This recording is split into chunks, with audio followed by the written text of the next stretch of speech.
తనదైన శైలిలో మాటల తూటాలు పేల్చే టాలీవుడ్ నిర్మాత బండ్ల గణేష్ ఇప్పుడు తన భక్తిని అభిమానాన్ని చాటుకుంటున్నారు. గత ప్రభుత్వ హయాంలో చంద్రబాబు నాయుడు అక్రమంగా అరెస్టైన సమయంలో ఆయన క్షేమంగా విడుదల కావాలని మొక్కుకున్న బండ్ల గణేష్ ఇప్పుడు ఆ మొక్కును తీర్చుకుంటున్నారు. తెలంగాణలోని షాద్ నగర్ నుంచి తిరుమల వరకు ఆయన చేపట్టిన సంకల్ప మహా పాదయాత్ర కర్నూలు జిల్లాలోకి ప్రవేశించింది. ఈ సందర్భంగా బండ్ల గణేష్ కు స్థానిక టీడీపీ నాయకులు, కార్యకర్తలు, అభిమానులు ఘన స్వాగతం పలికారు.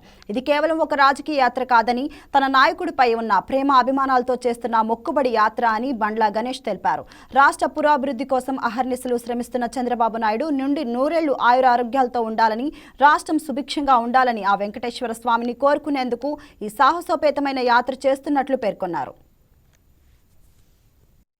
తెలంగాణ రాష్ట్రం నుంచి ఆంధ్ర రాష్ట్రం అడుగుపెట్టాను. సంకల్ప యాత్ర ఇది 7వ రోజు. ఇంకా దాదాపు ఇంకొక 2 వారాల పాటు సాగుతుంది. కర్నూలు పట్టణంలో మన రెడ్డి గారి ఆధ్వర్యంలో బ్రహ్మాండమైన స్వాగతం లభించింది. దారి పొడుగుతున్న ప్రజలందరి అభిమానం చాలా ఆనందాన్ని ఇచ్చింది.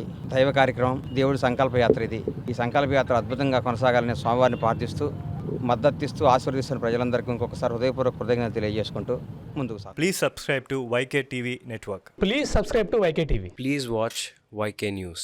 Don't forget to subscribe YK News channel.